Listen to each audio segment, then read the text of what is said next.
It was a sunny Tuesday afternoon at Lincoln Elementary School when Officer James Mercer got the call. A child was in distress on the playground, and he was the closest officer in the area. James had been on the force for 7 years now. At 32, he was known around the precinct as a calm and reasonable cop who got along well with the community. He pulled up to the school with his lights flashing but no siren. No need to scare the kids more than necessary. As he walked across the playground, he could hear crying. A small crowd of children and 2 teachers stood around the jungle gym. "Thank goodness you're here, officer," said Ms. Peterson, a 4th-grade teacher. She pointed to the metal bars of the playground equipment. "Zoe got her hair caught in the jungle gym. We've been trying to get her free for 20 minutes. James looked down to see an 8-year-old girl with tears streaming down her face.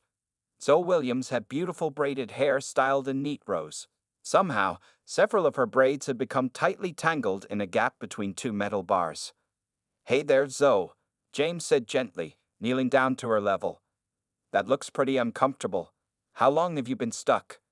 "It hurts," was all Zoe could say between sobs. James tried several approaches. He worked his fingers carefully around the braids, trying to loosen them. He asked for hand sanitizer from one of the teachers to see if it would make the hair slippery enough to pull free. Nothing worked. "Have you called her parents?" James asked Ms. Peterson. "We tried both numbers in her emergency contact list several times," the teacher explained. "No answer. Her mom usually picks her up in about an hour. We can't leave her like this until then." James looked at his watch. The little girl had already been stuck for nearly half an hour. Her scalp was red where the hair pulled tight, and her crying had turned into quiet whimpers of pain. "I think I'm going to have to cut a small section to free her," James finally said. Miss Peterson looked uncertain. "Are you sure? Her hair is, well, it's very important in black culture. Maybe we should wait for her parents." James glanced at Zoe, who now looked miserable and exhausted. "I understand that, but we can't leave her in pain like this. It's just a small section, and hair grows back." After one more failed attempt to reach Zoe's parents, James took out the small multi-tool he carried. "Zoe, I'm going to have to cut a tiny bit of your hair to get you unstuck. It won't hurt, I promise." The little girl's eyes grew wide with fear, but she gave a tiny nod. James carefully cut the smallest amount of hair needed to free her. 3 of her braids were now several inches shorter than the rest. Zoe reached up to touch the uneven ends, and fresh tears welled in her eyes. "Your hair will grow back before you know it," James assured her, helping her to her feet. "The important thing is you're free now." Miss Peterson led Zoe to the nurse's office to put some ice on her sore scalp. James filed a brief report about the incident before heading back to his patrol car. Just a routine day, he thought as he pulled away from the school.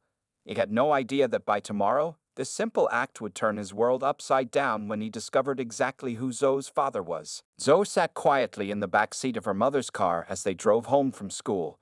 Usually, she would chatter about her day, what she learned, who she played with at recess, what funny thing her teacher said. But today, she was silent, one hand constantly reaching up to touch the shortened braids. Tanya Williams glanced at her daughter in the rearview mirror. "You're quiet today, baby? Everything okay at school?" Zoe's bottom lip trembled. "Mommy, I got stuck in the jungle gym." "What do you mean, stuck?" Tanya asked, concern growing in her voice. "My hair got caught in the metal bars," Zoe explained, tears forming in her eyes again. They couldn't get it out. Tanya's grip tightened on the steering wheel. "What happened then?" "A police officer came," Zoe continued in a small voice. "He tried to get me unstuck, but then, she couldn't finish the sentence." Tanya pulled the car over to the side of the road. She turned in her seat to look directly at her daughter. That's when she noticed the uneven braids. 3 of them had been cut shorter than the rest, destroying the pattern they had spent hours creating just last weekend. "He cut your hair?" Tanya asked, her voice quiet but intense. Zoe nodded. "Miss Peterson said they tried to call you and Daddy, but no one answered." Tanya grabbed her phone from her purse. No missed calls. She checked her call history to be sure. Nothing from the school. Her jaw clenched as she put the car back in drive and headed home faster than before. At home, Tanya led Zoe to the bathroom. She carefully examined her daughter's scalp, which was still red and tender in spots. She took pictures with her phone, documenting the uneven braids and the irritated skin. Did the officer or your teacher ask your permission to cut your hair, Zoe? Tanya asked, struggling to keep her voice calm. The officer asked if it was okay, Zoe admitted. I was crying a lot. It really hurt, Mommy. Tanya took a deep breath.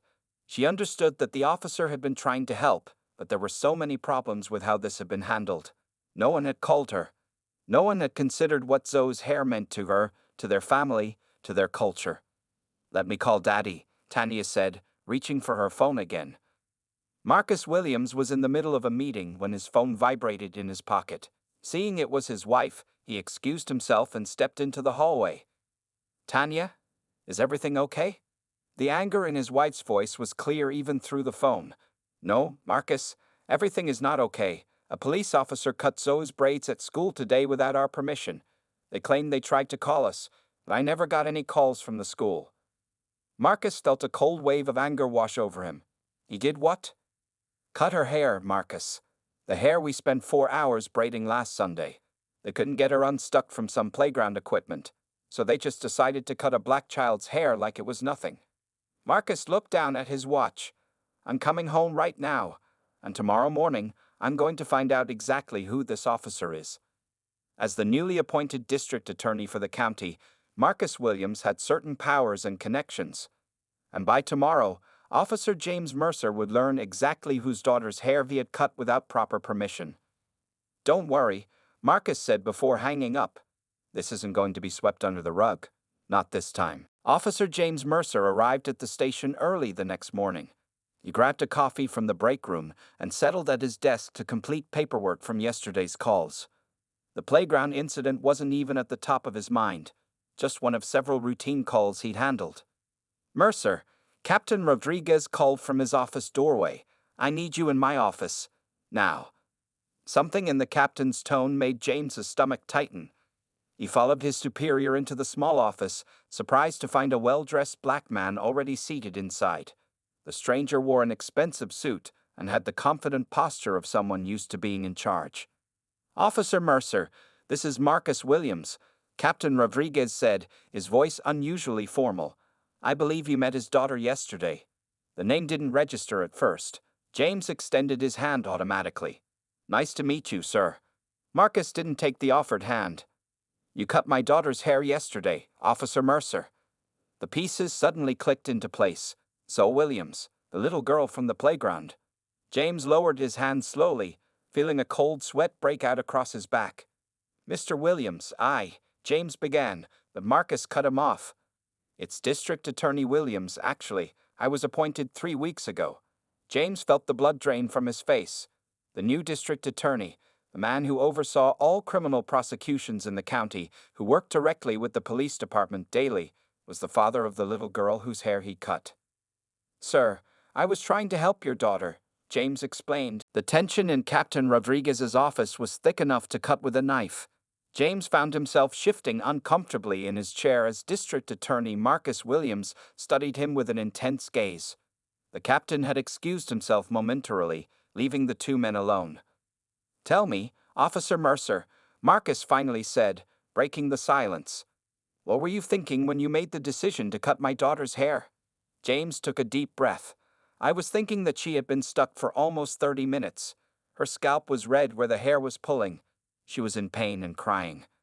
I tried everything I could think of before resorting to cutting her hair. And did you consider any alternatives? Marcus pressed. Calling the fire department? Waiting longer for her parents to be reached? Finding someone in the school who might understand more about black hair? Each question hit James like a physical blow. The truth was, he hadn't considered those options. What had seemed like a straightforward decision in the moment now appeared woefully uninformed. No, sir, I didn't, James admitted. I thought I was making the best decision for Zoe's immediate comfort. Marcus nodded slowly. My daughter couldn't sleep last night. She kept touching the short braids and asking when they would grow back. He pulled out his phone and showed James a photo of Zoe from last weekend, her hair beautifully braided in neat, even rows. Then he swiped to a photo from last night, showing the uneven pattern where James had cut. This isn't just about hair, Officer Mercer. This is about respect. This is about understanding the communities you serve. Marcus's voice remained calm, but there was no mistaking the pain behind his words. James felt a knot form in his throat. "I'm truly sorry, sir. I never meant to cause Zoe any distress." "I believe you," Marcus said, surprising James. "That's why I'm not filing a formal complaint." James looked up, shock evident on his face. "You're not?" "No. Instead, I have a question for you." Marcus leaned forward. "What would you have done differently, knowing what you know now?" The question caught James off guard. He had expected threats, demands, perhaps even a suspension. Instead, the district attorney was asking for reflection. "I would have—" James paused, considering his answer carefully. "I would have called the fire department. They have tools specifically for extraction situations. I would have asked if there was anyone at the school who might have experience with black hair. I would have called my supervisor for guidance." Marcus nodded. "And if all else failed, and you still needed to cut her hair?" "I would have taken more time to explain to Zoe what was happening. I would have cut as little as possible, and in a way that could be more easily hidden or fixed." "Good," Marcus said. "That's exactly what I wanted to hear." Captain Rodriguez returned to the office, carrying a folder.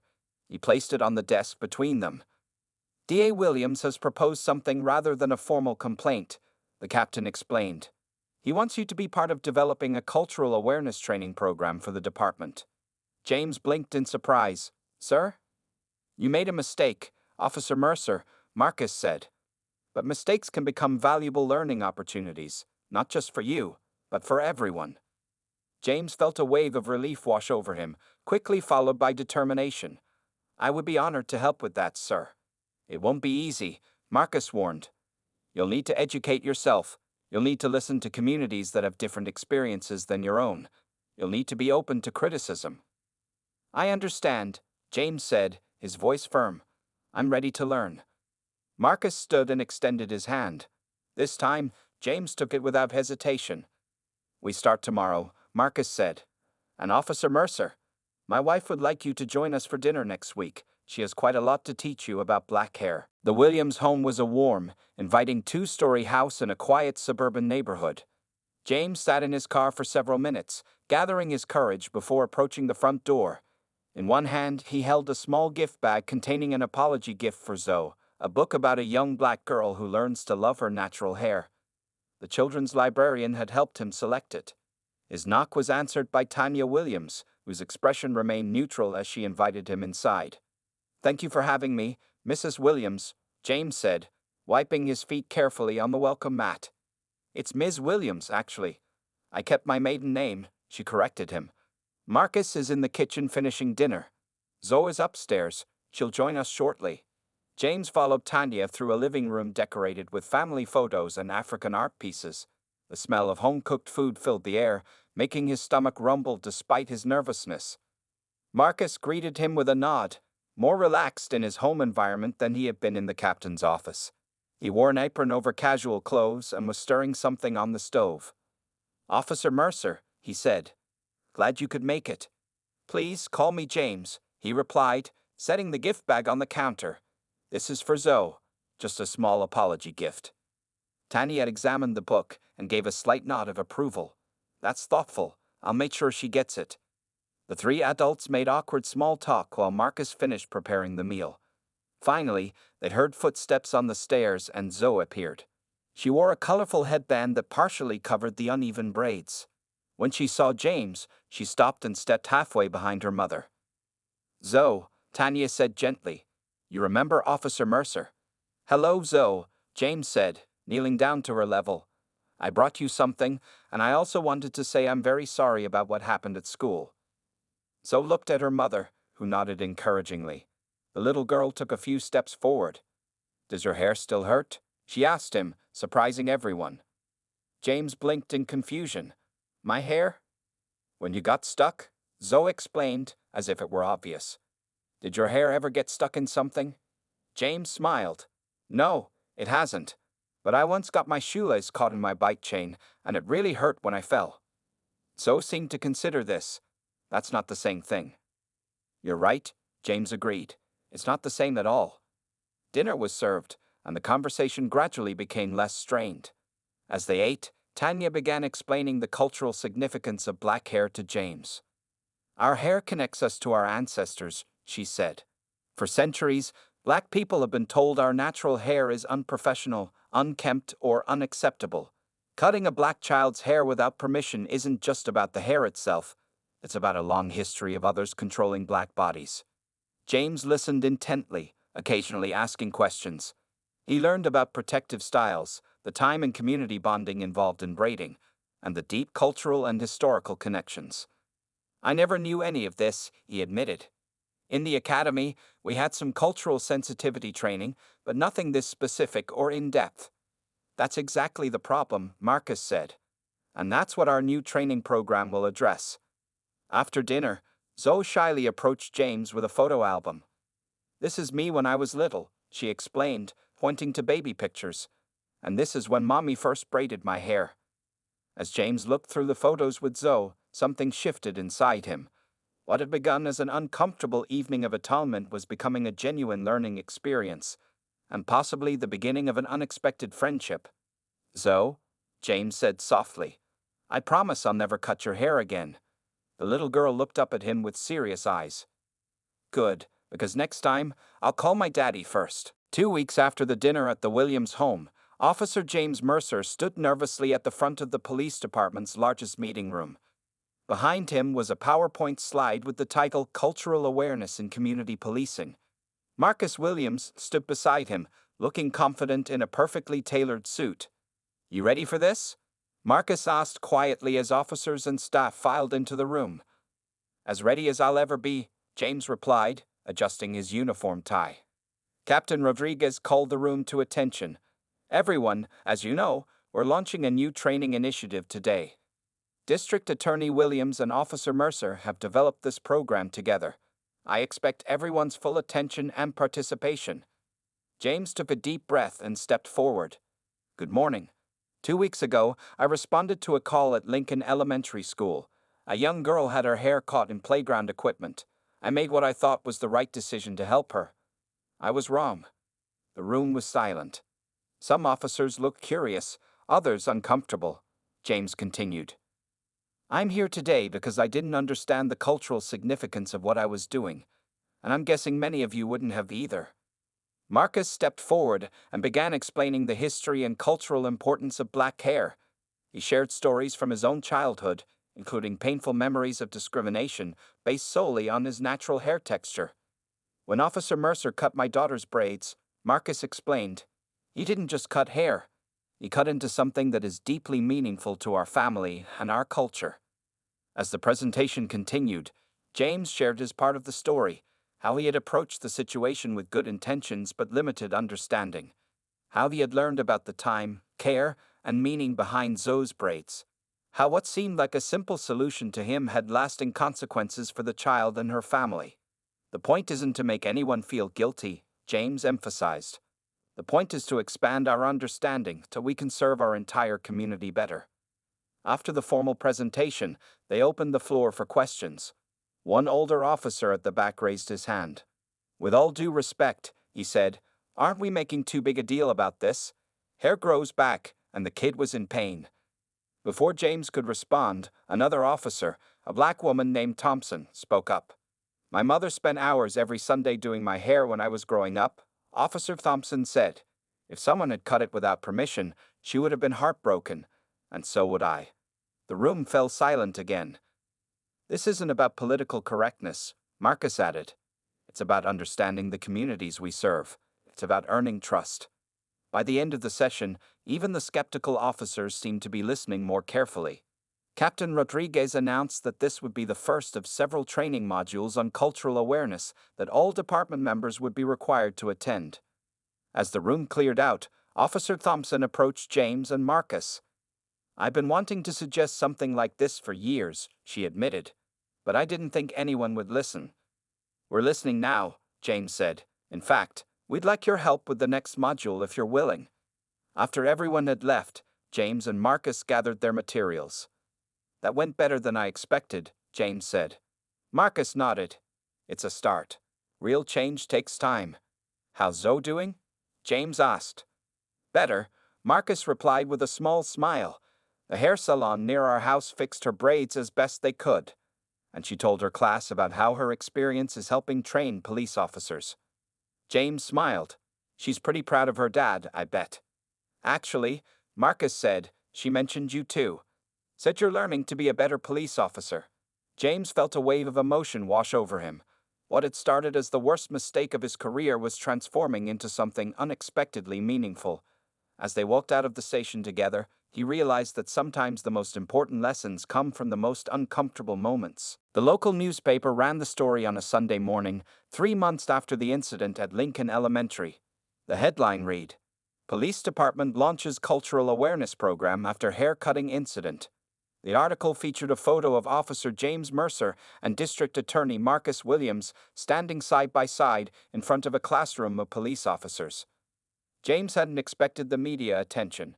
He was getting coffee at his favorite shop when he noticed people looking at him strangely. One woman even approached him. "Aren't you the officer from the newspaper?" she asked. "The one who cut that little girl's hair?" James nodded uncomfortably. "Yes, that's me." To his surprise, the woman smiled. "My daughter is a teacher at Lincoln Elementary. She told me how you and Mr. Williams turned that whole situation into something positive. Not many people would do that." Throughout the day, James received similar reactions, some supportive, others more critical. His phone buzzed constantly with text messages from fellow officers who had seen the article. At the police station the next morning, Captain Rodriguez called him into his office again. "The chief wants to see you," Rodriguez said, his expression unreadable. The mayor called him about the newspaper article. James felt his stomach drop. Despite the training program's success within the department, he hadn't considered how city officials might react to the public attention. The chief's office was on the top floor. As James rode the elevator up, he prepared himself for the worst. Would this end his career after all? The chief was a stern woman who had worked her way up through the ranks over 30 years. She rarely smiled and was known for her no-nonsense approach. "Officer Mercer," she said as he entered, "sit down." James sat, back straight, hands on his knees. "This cultural awareness program," she began. "It's causing quite a stir." "Yes, ma'am," James replied cautiously. "The mayor's office has received calls from 3 other police departments in neighboring counties. They want to know if we can share our training materials with them." James blinked in surprise. "They do?" The chief nodded. "And the National Association of Black Law Enforcement Officers has requested that you and D.A. Williams speak at their conference next month." I don't know what to say," James stammered. For the first time, he saw the chief smile slightly. "Say yes. This department has needed this kind of initiative for a long time. Sometimes it takes an uncomfortable incident to spark real change." That evening, James drove to the Williams house with the newspaper article and the chief's news. Tanya welcomed him in, and Zoe ran to give him a high five, a ritual they had started during his regular visits. "Your hair is growing back nicely," James observed. Zoe's braids were now even again, the shorter ones having caught up with the others. "Mom did them yesterday," Zoe said proudly, turning to show off the intricate pattern. Marcus arrived home from work, and James shared the news about the other police departments and the conference invitation. "I'm not surprised," Marcus said. "People are hungry for this kind of information. Not just police officers, but teachers, healthcare workers, everyone who serves diverse communities." Over dinner, they discussed expanding the program beyond the police department. Tanya, who worked in healthcare administration, suggested adapting it for medical professionals. "The thing that amazes me," James said as they finished eating, "is how something that started so badly has turned into something so positive." "That's how progress often happens," Marcus replied. "Through mistakes, accountability, and then growth." Later, as James was leaving, Zoe handed him a drawing she had made. It showed 2 stick figures, one in a police uniform and one with curly black hair. "That's you and me," she explained. "I'm teaching you about hair, and you're teaching other police officers." James carefully folded the drawing and put it in his pocket. What had begun as the worst day of his career had somehow become the start of his most important work. 1 year after the incident at Lincoln Elementary, Officer James Mercer stood in the school's auditorium alongside Marcus Williams. The room was filled with community members, police officers, teachers, and families from around the district. A banner hung across the stage reading, First Annual Cultural Bridge Awards. I still can't believe all of this happened because of one bad haircut, James whispered to Marcus as they waited for the ceremony to begin. Marcus smiled. Sometimes the smallest moments create the biggest changes. Principal Garcia stepped up to the microphone. Welcome, everyone. We're here today to celebrate the remarkable partnership that grew from a difficult situation right here on our playground. In the front row sat Tanya and Zoe. Now 9 years old, Zoe wore her hair in beautiful long braids decorated with colorful beads. She grinned and waved excitedly at James and her father. The Cultural Awareness Training Initiative created by District Attorney Williams and Officer Mercer has now been adopted by 27 police departments across 3 states, Principal Garcia continued. But more importantly, it has changed how our own community works together. Over the past year, the training had expanded beyond police departments. Schools, hospitals, and local government offices had all implemented versions of the program. James and Marcus had traveled to speak at conferences, sharing their story and the lessons they had learned. After the principal's introduction, Zoe was invited to the stage. She approached the microphone with confidence, standing on tiptoes to reach it. When Officer Mercer cut my hair, I was really sad and mad, she said simply. But then my dad and Officer James became friends, and they helped other people learn about why hair is important. The audience laughed gently at her straightforward summary. Zoe continued. Now Officer James comes to our house for dinner a lot. He even learned how to braid hair. She pointed at James proudly. He's not very good at it yet, but he's trying. More laughter filled the room. James felt his face flush, but smiled good-naturedly. It was true. Tanya had been teaching him the basics of braiding, though his large fingers made the delicate work challenging. When it was James's turn to speak, he looked out at the diverse crowd. A year ago, I made a decision based on limited understanding, he began. I thought I was helping, but I caused hurt instead. I could have gotten defensive. Day Williams could have been only angry. But instead, we chose to learn from each other. He paused, looking at Zoe. I learned that sometimes helping means stopping to ask more questions. It means recognizing that different communities have different experiences and values. And sometimes it means admitting when you don't know something. After the ceremony, community members mingled in the school gymnasium. James found himself surrounded by a group of young black girls, all asking questions about police work. One of them, about Zoe's age, raised her hand. If I got my hair stuck in something, what would you do now? She asked. James knelt down to her level. First, I'd ask you about your hair. Then I'd call your parents. And I'd try every possible way to free you without cutting. And if nothing else worked, I'd make sure you and your family understood exactly what needed to be done and why. Good answer, said a voice behind him. It was Tanya, with Zoe at her side. Later that evening, the Williams family and James sat on the porch of their home, watching the sunset. Zoe had gone inside to get ready for bed. You know, Marcus said, when I walked into that captain's office a year ago, I never imagined we'd end up here. Me neither, James admitted.